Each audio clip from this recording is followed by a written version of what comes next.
Hello. I have been busy here and there, and the only way I can get a video out is if I go to the library. So, sorry if it's been a while. I have not been consistent, but I will get into this topic that I wanted to talk about, and it's Mathew Stafford. Now, Matthew Stafford is one of those guys where he just hasn't had the pieces around him to be even better than what what he can be right now. So just to get the team over the hump, basically. And basically that hump is getting into the playoffs. You only got there at least once. And one time I was watching Undisputed, and Skip Shannon was saying that, like, how he just is what he is. He's good, but he's not gonna get you into no playoffs or Super Bowls or anything. I think he has potential to get the teams into a Super Bowl. Just needs a better team. So now they just added that boy Snacks. Okay, Snacks. And then now the defense has gotten better. They can do better against the run. And he's actually got a running game. For once, he's actually got a running game. Actually, the Lions in general is finally got a running game. This has been 10 plus years since they had 100 yards rushing from a running back. That's crazy. That's crazy. And I believe that they're 3-3 right now. And they face the Seahawks. They still got to face teams like the Bills and Arizona, I believe, but they still got to face the Rams. I mean, the schedule is not that tough, and then they face the Vikings, twice, but they usually do well against the Vikings. So, like, is there a possible chance they make the playoffs this year? A surprise team? Matthew Stafford's not a bad quarterback now, and he just hasn't had the pieces around him, specifically at the running back position. And defense will be given points, and he has to keep doing all these comebacks. Maybe there's opposite coordinates. I don't know what it is. I don't look at the Lions, but I know he's not a back. I know he's not a bad quarterback. And I know he's a quarterback that could be able to get your team in the playoffs more than he's actually got a team in the playoffs. And so I believe that Matthew Stafford is very underrated, underappreciated by the media because he's part of the Lions of all teams.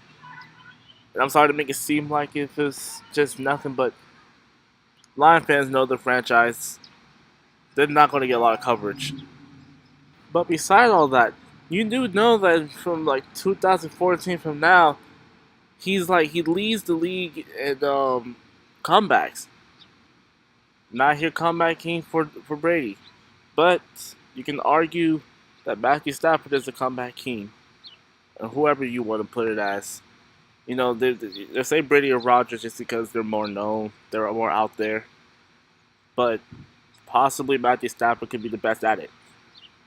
Now, note that I said possibly. I didn't say that he was. I said possibly. The second to him is Derek Carr with, I believe, 14. Matthew Stafford at 20.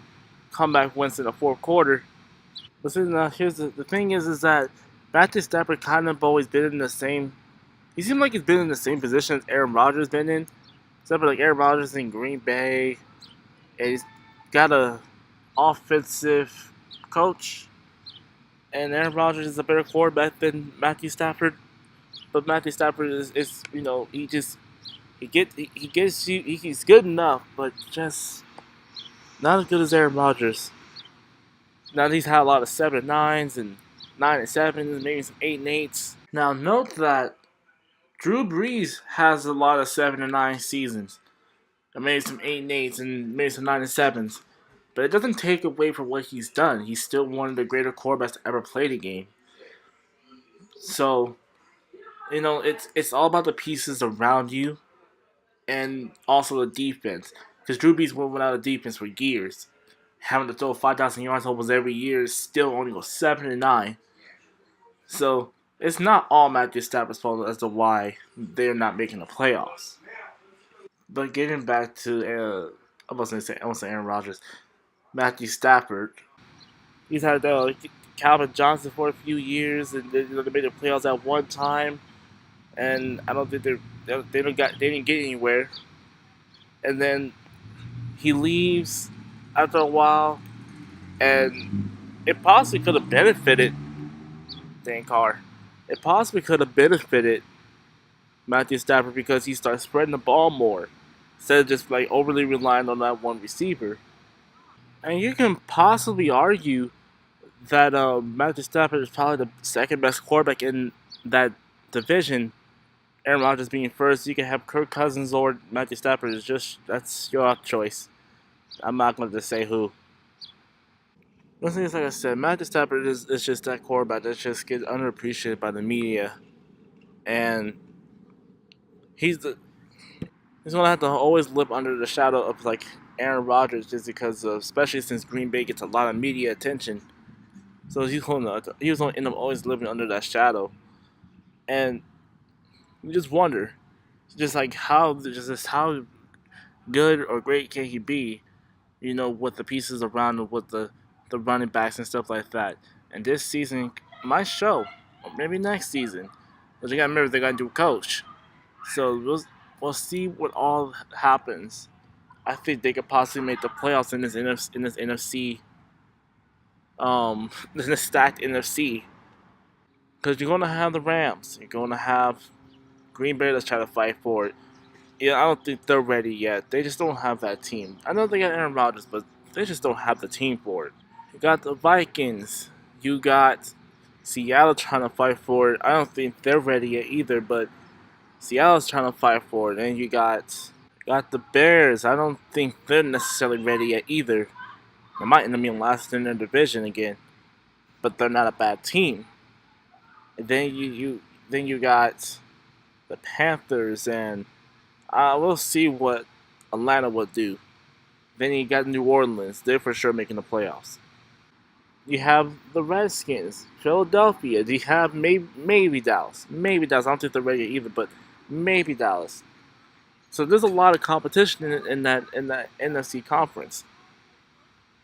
So if Matthew Stafford and the Lions can make it, then that'll be something huge. But I don't think they will be ready to go to a Super Bowl yet.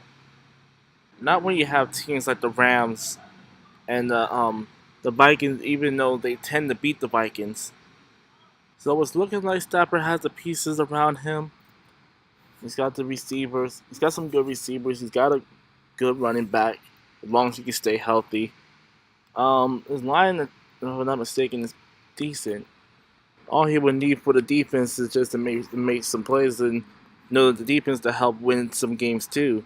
And if that can happen, then they might just make it.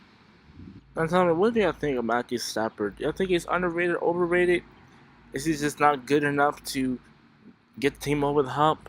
And let me know down in the comment section below. Consider subscribing to the channel, and I'll see y'all later.